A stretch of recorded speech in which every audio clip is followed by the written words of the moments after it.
Bom dia, sejam bem-vindos à apresentação de resultados da EcoRodovias referente ao terceiro trimestre de 2024. Conosco hoje estão presentes os senhores Marcelo Guidotti, presidente da EcoRodovias, e Andréa Fernandes, diretora de Finanças Corporativas. Informamos que a apresentação está sendo gravada e que todos os participantes estarão apenas ouvindo o áudio durante a apresentação. Em seguida, iniciaremos a sessão de perguntas e respostas exclusivamente para analistas e investidores, quando mais informações serão fornecidas.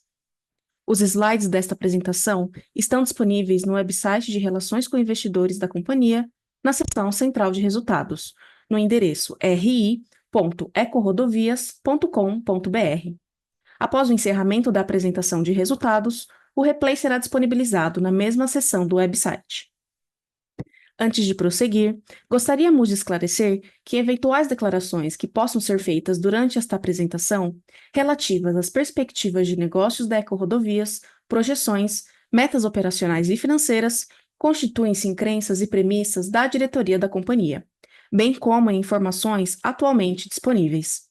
Elas envolvem riscos, incertezas e premissas, pois se referem a eventos futuros e, portanto, dependem de circunstâncias que podem ou não ocorrer. Investidores devem compreender que condições econômicas gerais, da indústria e outros fatores operacionais podem afetar o desempenho futuro da EcoRodovias e conduzir a resultados que diferem materialmente daqueles expressos em tais considerações futuras. Agora, gostaria de passar a palavra a Andréa Fernandes, que fará os comentários sobre os resultados. Por favor, Andréa, pode prosseguir. Bom dia, sejam bem-vindos à apresentação de resultados do terceiro trimestre de 2024 da EcoRodovias. Agradecemos desde já a participação de todos. Iniciamos a apresentação pelos destaques no slide 3, onde apresentamos o crescimento de 6,1% do tráfego comparável de veículos no trimestre e de 6,5% nos 9 meses de 2024.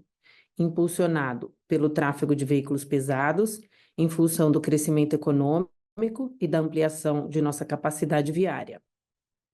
Adicionalmente, divulgamos no dia 6 de novembro o desempenho operacional de outubro, com crescimento de 6% no tráfego comparável. Vale ressaltar que, em outubro de 2023, o tráfego comparável cresceu 10,3% em relação ao mesmo período de 2022, demonstrando o potencial e a qualidade das nossas concessões rodoviárias, e também o impacto positivo dos investimentos no resultado operacional da EcoRodovias, mesmo quando comparado a uma base forte de crescimento anterior. O próximo destaque é o desempenho dos custos caixa ajustado em linha com a inflação, aumento de 4,3% no trimestre e 4,4% nos 9 meses de 2024. Também demonstramos o resultado dos custos caixa em relação à receita líquida ajustada, nos 9 meses de 2024, que atingiu 27,2%, redução de 1,5 ponto percentual comparativamente a 2023. Em seguida, destacamos o EBITDA ajustado de 1,2 bilhão de reais no trimestre e de 3,5 bilhões de reais nos 9 meses de 2024, crescimento de 18% no trimestre e 25% no acumulado do ano. O lucro líquido atingiu 265 milhões de reais no trimestre e 775 milhões de reais nos 9 meses de 2024. Outro destaque é o foco da EcoRodovias na entrega de obras de ampliação da capacidade e melhorias das concessões rodoviárias. Os investimentos totalizaram 1,1 bilhão de reais no trimestre e 3 bilhões de reais nos 9 meses de 2024. A companhia realizou importantes investimentos em duplicações, vias marginais, implantação de intersecções, pontes, viadutos, e mesmo com os investimentos de mais de 11 bilhões de reais nos últimos 3 anos, a alavancagem manteve-se estável em 3,3 vezes, quando comparado com 2021, reflexo do excelente desempenho operacional das nossas rodovias. E para encerrar os destaques, informamos que em setembro, a EcoNoroeste iniciou a operação de pórticos Free Flow para arrecadação de pedágio por meio eletrônico na Praça de Itápolis e em novembro, na Praça de Jaboticabal. Por fim, destacamos que a EcoRodovias inaugurou o Núcleo São Paulo de Operações, que consolida os Centros de Controle das Operações da Ecovias dos Imigrantes e Ecopistas. Essa nova unidade, capaz de atender até 4 concessões do grupo, é mais um passo na busca pela otimização da gestão dos nossos ativos. No slide 5, demonstramos o desempenho operacional. O tráfego consolidado apresentou crescimento de 12,7% no terceiro trimestre e o tráfego comparável 6,1%. Destaque para o crescimento de 9,1% do tráfego comparável de veículos pesados, decorrente do desempenho das exportações de commodities agrícolas, da produção industrial e impulsionado pela realização das obras de ampliação de capacidade e melhorias das concessões rodoviárias. Importante ressaltar o crescimento de 35% do tráfego na Ecopistas, impactado principalmente pelo aumento da movimentação no Porto de São Sebastião, e crescimento de 11% na Econ 35, reflexo dos investimentos em duplicações e faixas adicionais de mais de 100 quilômetros desde 2023. No slide 6, apresentamos a receita bruta ajustada de 1,9 bilhão de reais no terceiro trimestre e 5,3 bilhões de reais nos 9 meses de 2024, crescimento de 14,9% no trimestre e 20,3% no acumulado do ano. No próximo slide, a receita líquida ajustada cresceu 15,6% no trimestre e 23% nos 9 meses de 2024. Adicionalmente, à direita, destacamos o crescimento de 5,8 pontos percentuais na arrecadação de pedágio por meios eletrônicos, que atingiu 83,5% no trimestre. Destacamos no slide 8 o desempenho dos custos caixa ajustado em linha com a inflação.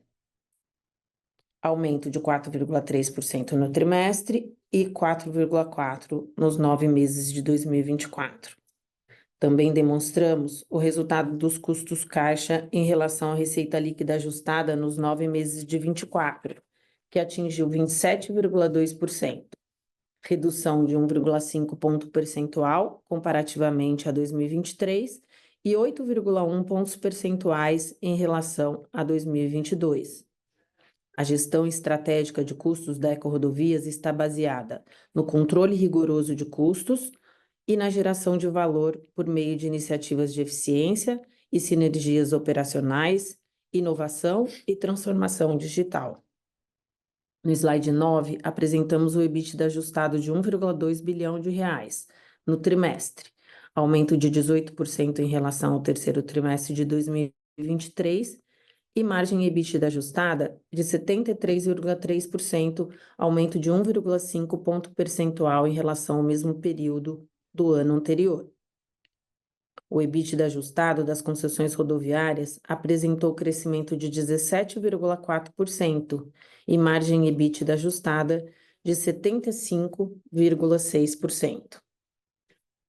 Passando para o slide 10, o EBITDA ajustado nos 9 meses de 2024 atingiu 3,5 bilhões de reais, aumento de 25,3% em relação ao mesmo período de 2023. Destacamos no slide 11 o lucro líquido de 265 milhões de reais no trimestre e 775 milhões de reais nos 9 meses de 2024, com aumento de 15% no trimestre e 66% no acumulado do ano, reflexo do incremento do EBITDA. No slide 13, os investimentos totalizaram 1,1 bilhão de reais no trimestre e 3 bilhões de reais nos 9 meses de 2024. Destaques nesse slide das principais integras: contorno em Minas Gerais pela Econ 35, a conclusão das obras de duplicação em Goiás pela Eco 050 e de 8 quilômetros de obras de duplicação no Tocantins pela Ecovias do Araguaia. No slide 14, encerramos o trimestre com a alavancagem consolidada de 3,3 vezes, estável em relação a junho de 2024. Vale ressaltar que, mesmo com relevantes investimentos sendo realizados nos últimos 3 anos, a alavancagem manteve-se estável em relação a 2021. Desde 2023, a Ecodovias tem se dedicado à otimização da estrutura de capital e eficiência tributária. Em setembro de 2024, a participação da dívida líquida das concessões rodoviárias atingiu 65%, comparado a 41% em dezembro de 2022, decorrente da melhora no desempenho operacional e da gestão do passivo. No slide 15, encerramos o trimestre com saldo de caixa de 4,9 bilhões de reais e vencimentos de 470 milhões de reais no quarto trimestre de 2024.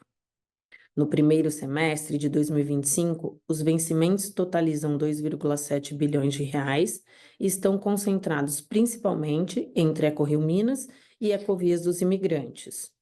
Já no segundo semestre, os vencimentos totalizam 2,4 bilhões de reais e estão concentrados principalmente na Econoroeste. Os empréstimos ponte da Ecorio Minas e Econoroeste serão pagos com os financiamentos de longo prazo em processo de estruturação. Por fim, no slide 17, em setembro de 2024, a Ecorodovias foi selecionada pelo segundo ano consecutivo para integrar a carteira do Índice de Diversidade da B3. Outro destaque foram os estudos realizados para calcular o potencial de redução de emissões de gases de efeito estufa do sistema de pesagem na velocidade da via HS-WIN, na Ecovias do Cerrado, que resultou numa redução potencial de emissões de 20% em comparação à pesagem convencional, contribuindo com o nosso plano de descarbonização. Encerramos essa apresentação reiterando que a companhia continuará atenta e avaliando as oportunidades, no entanto, mais seletiva para as novas oportunidades de crescimento, e está focada na execução e entrega das obras de ampliação de capacidade e melhorias das concessões rodoviárias, eficiência operacional, gestão estratégica de custos, segurança, inovação e transformação digital. Com isso, concluímos a nossa apresentação. Gostaríamos agora de passar para a sessão de perguntas e respostas. Obrigada. Iniciaremos agora a sessão de perguntas e respostas para investidores e analistas. Caso deseje fazer alguma pergunta, por favor, pressione o botão levantar a mão. Se a sua pergunta for respondida, você pode clicando em abaixar a mão. A primeira pergunta é do Guilherme Mendes, da JP Morgan. Oi, bom dia, Guidotti, André, obrigado pelo espaço. São dois pontos relacionados a crescimento e alocação de capital. O primeiro em relação ao Lagoa Sorocabana, vocês puderem comentar um pouquinho o que estava incluído ali nas premissas da companhia, o que vocês viam de upside para os membros do governo e se puderem compartilhar qual que era a expectativa de retorno que vocês tinham com o bid que vocês ofereceram. E o segundo ponto, o André comentou agora no final de ser mais seletiva nos eventuais projetos que tem pela frente. Vocês puderem comentar um pouco também, por favor, qual que é o principal foco da companhia, similarmente para o anterior, né, sobre qual o nível de retorno que vocês esperariam ter e o balanço nesse cenário, né? Entendo que a ideia é ter projetos que desalavanquem a companhia no primeiro momento, mas pensando em nível de alavancagem nos próximos anos, como é que vocês veem esse trade-off? Obrigado. Guilherme, sou Marcelo. Bom dia. Bom dia a todos também. Obrigado pela pergunta. Começo com a questão da seletividade. É evidente que a gente foi seletivo nos últimos anos, continua sendo seletivo. E a Sorocabana, que é fruto dessa seletividade. Provavelmente a gente viu nesse ativo as boas condições de retorno, é um bom contrato, obviamente São Paulo com sua performance que vem batendo sempre os nossos números nos últimos anos, e essa é a demonstração da nossa seletividade. fizemos um bid que tinha obviamente as nossas assumptions. Eu acho que enfim, o vencedor deu seus retornos. A gente tinha nossas assumptions. Acho que tínhamos, como sempre, analisado bem o OPEX, o CAPEX e a demanda também. E as taxas de retorno são taxas de retorno confortáveis. Acho que são taxas de retorno que, de novo, respondendo à seletividade, a gente não achou em outros projetos desta envergadura. Então, acho que eu, mais que isso, não diria. Para frente, a gente continua com a mesma linha.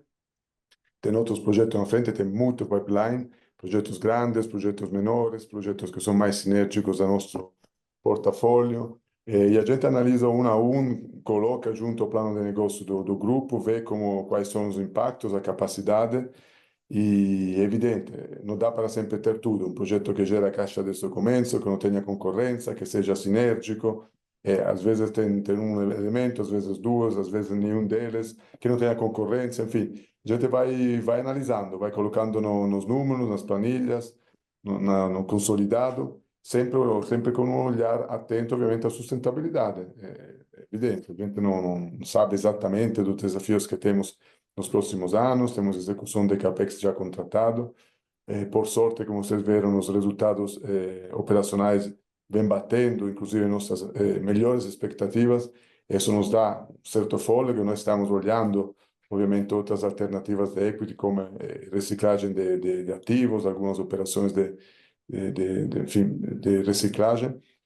E as coisas estão sendo levadas dessa forma, com cautela, analisando muito bem os projetos e sendo seletivos, com, obviamente, tudo isso voltando com taxas de retorno que são seguramente atrativas. Obrigado, Guilherme. Maravilha, obrigado, Guidotti. Bom dia. Próxima pergunta vem de Felipe Nielsen, do Citi. Oi, pessoal. Bom dia. Obrigado pelo espaço para perguntar aqui. A minha pergunta é relacionada ao CAPEX desse trimestre, né? Eu queria entender com vocês. Acho que o CAPEX veio um pouquinho abaixo do que a gente esperava aqui, que a gente estava esperando um processo de ramp-up do CAPEX com as obras avançando. Queria entender se teve algum imprevisto esse trimestre, quando que a gente poderia começar a ver esse CAPEX acelerando, né, dado que vocês têm bastante obra em andamento, bastante projeto contratado. E eu queria entender também um segundo ponto em relação à Eco 101. A gente viu que saiu o edital, né, o TCU aprovou. Eu queria entender um pouquinho de vocês, qual é a expectativa de vocês para esse próximos passos desse processo de leilão, o que vocês esperam desse novo contrato, né? É um CAPEX relevante, mas com um aumento considerável de tarifa. Se vocês puderem comentar um pouquinho de retorno e como que esse projeto, essa Eco 101 reformulada se encaixa no balanço. Obrigado. Felipe, obrigada pela pergunta. Com relação aos investimentos, a companhia, né, vem trabalhando ali no seu plano de investimentos. Desafios, né, acontecem, principalmente mais recente, né, com o IBAMA, né, para conseguir as licenças ambientais, mas ainda assim a gente tem realizado ali em torno de 1 bilhão de CAPEX no trimestre. A gente espera aí atingir no ano aí algo em torno de 4,5 bi de CAPEX. Acho que é natural, né? Mesmo com o planejamento, a gente historicamente trabalha aí com uma performance de CAPEX ali entre 80% e 85%, né, do planejado do ano, sabendo, né, desses desafios. Pode acontecer períodos de chuva, essas questões de licenças que impactaram aí o desempenho e a execução dos investimentos, principalmente na Araguaia e na Eco Rio Minas, tá? Com relação à sua pergunta da Eco 101, Agora está em curso, né, desde o começo de novembro, a consulta pública para contribuições aí da sociedade para o edital, que está previsto o encerramento em 18 de dezembro. Posteriormente, vai ser publicado o edital, né, que está previsto aí para janeiro, e aí, para o processo competitivo, imagino que o governo deve dar aí mais ou menos uns 6 dias após a publicação do edital, esse processo competitivo aí devendo migrar aí para março e abril de 2025. A taxa, você pediu a taxa de retorno, o EBTA foi discutido com uma taxa de retorno de projeto real de 9,21%, que é uma taxa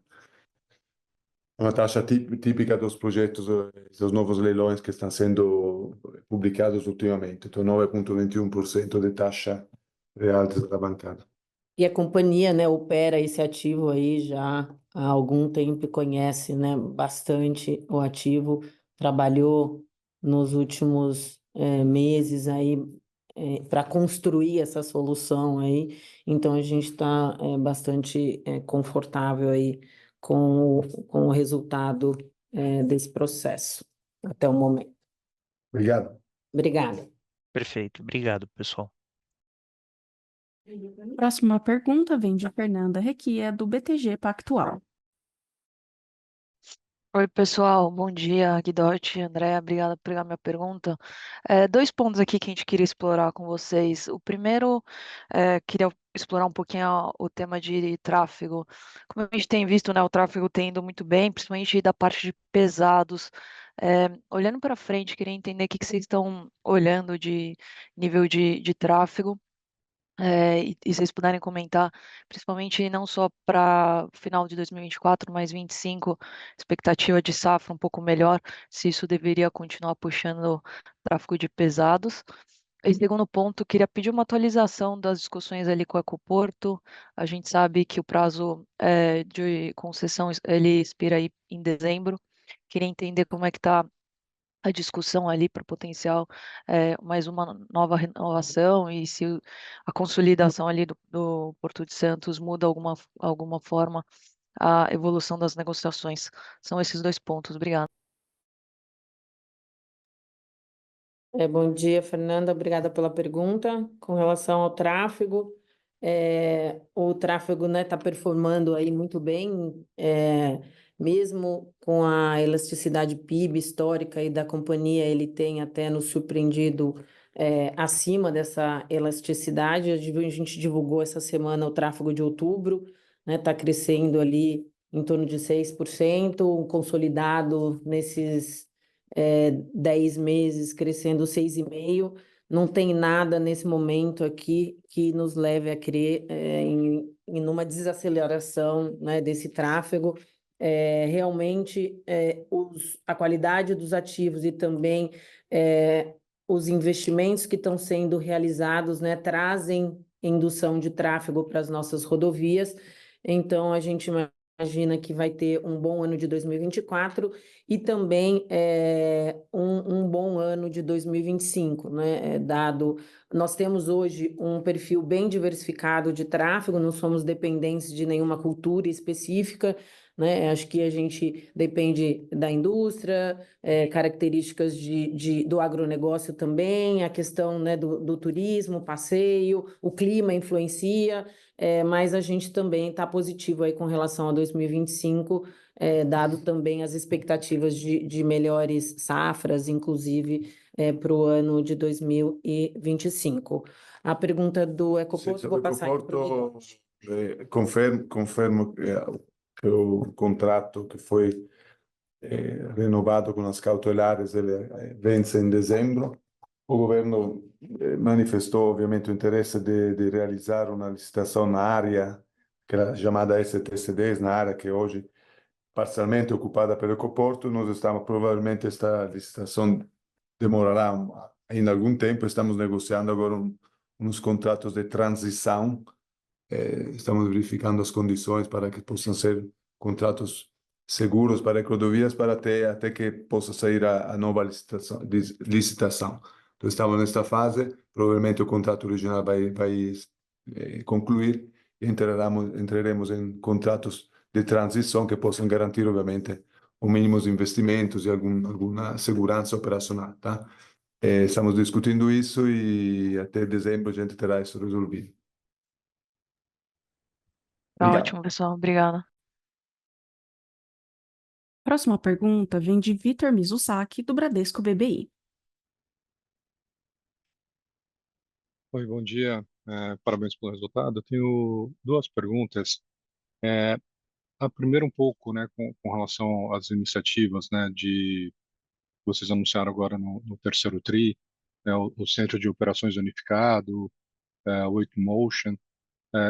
Se vocês conseguem compartilhar com a gente algum número, né, de quanto isso pode contribuir para melhorar aquele indicador de custo caixa por receita. E a segunda pergunta também com relação ao resultado do terceiro TRI, vocês comentaram, né, que fecharam um contrato, né, de CAPEX com um consórcio, né, com a Itinera. Se vocês puderem comentar um pouco como é que vai funcionar esse contrato com relação à matriz de risco. Obrigado. Vitor, tudo bem? E sobre as eficiências, iniciativas, elas hoje são contínuas. Existe um processo instaurado no grupo de digitalização e de inovação, que são, obviamente, aspectos diferentes, mas que convergem, e é um processo contínuo. Iniciativas novas entram, são avaliadas, são descartadas, outras passam pelas várias fases, e algumas delas viram novas soluções, e assim por diante. Então, isso está funcionando bem, pegou pé, temos os squad montados, temos, enfim, toda uma governança, comitês, e a gente está trilhando esse caminho. Isso, obviamente, se reflete nos resultados. A gente espera que esse índice, custos, caixas e receita, ele atinja 20%, e talvez no médio e longo prazo também, obviamente, desça abaixo, mas já em 26, 27 está perto de 20%. Isso demonstra que a alavanca operacional vai continuar forte e uma margem de EBITDA que vai atingir os 80% no médio prazo. Então, é o que devemos fazer: usar a tecnologia, usar as novas soluções e inovar também. De novo, não toda inovação se transforma em uma solução operacional, mas nem que seja uma só, ela faz muita diferença. Então, a gente continua assim, espera ter bons resultados operacionais, obviamente, como o André falou, impulsionados pelo, até agora, um tráfego positivo. A gente consegue, sim, realmente extrair valor dessa alavanca operacional. Sobre o contrato com o consórcio, um contrato típico que tem mecanismos de risk sharing, que são mecanismos que praticamente regulam riscos sobre quantidades a mais ou a menos e compartilham esses riscos. Nesse caso, a gente, por exigências contratuais, a gente fez uma análise criteriosa desse contrato e, obviamente, passou por todas as aprovações internas de governança.